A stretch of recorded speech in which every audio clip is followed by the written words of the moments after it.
And at that time, for anyone who's familiar, that's when COVID started to happen. Majored in management with a focus in sports, so sports management. So I was trying to get a job here in Virginia Beach for sports management. But at that time, no one was really taking new applicants. No one was taking new hires. I mean, you couldn't even get an interview because people were closing down. Like the country was quite literally closing down. Yep. So I had to get a little creative with what I wanted to do. And I knew I always wanted to do social media influencing. I had a whopping 700 followers when I decided this was going to be my career path. I just started having my family take photos of me that I thought would be like influencer-ish. Sure. And it led to a photographer, and I want to say he was in Norfolk, Virginia, reaching out to me and saying, hey, I got some new lenses and lights. I really need to test them out. I'm looking for a model to do that. Would you be willing to do this? And in exchange, you can have the photos for free.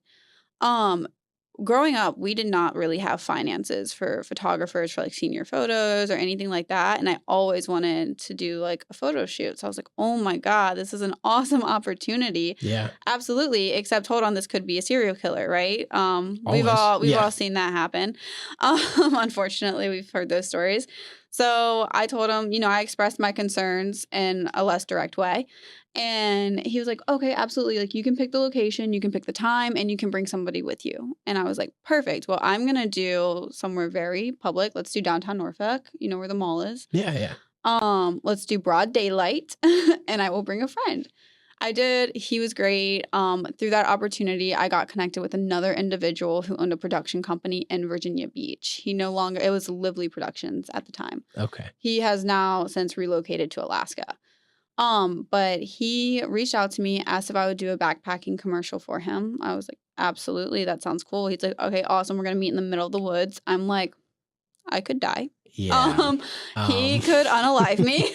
So I remember driving there. I almost turned around probably 10 times. And then I was like, I'm in my car. If I see him and he looks sketchy, I'll just hit him with my car and leave, right? What else? What other choices What do you other have? choice, Yeah, right? yeah. This is me in my head. Obviously, I got there. He has the whole setup going. I'm like, oh, thank goodness. So I go. We get really well connected. He becomes a great friend of mine, helps me build my entire portfolio overnight, essentially, because it's COVID. There's nothing else to do, really.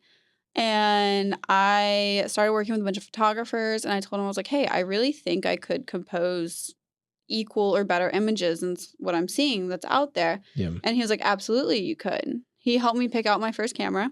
The Canon M50 was what he recommended for a beginner. And then I just started practicing. From there, he connected me with an exotic car company that traveled all across the U.S., and I was able to come on as one of their main photographers and travel all across the country for about 2 years. Wow. Yeah.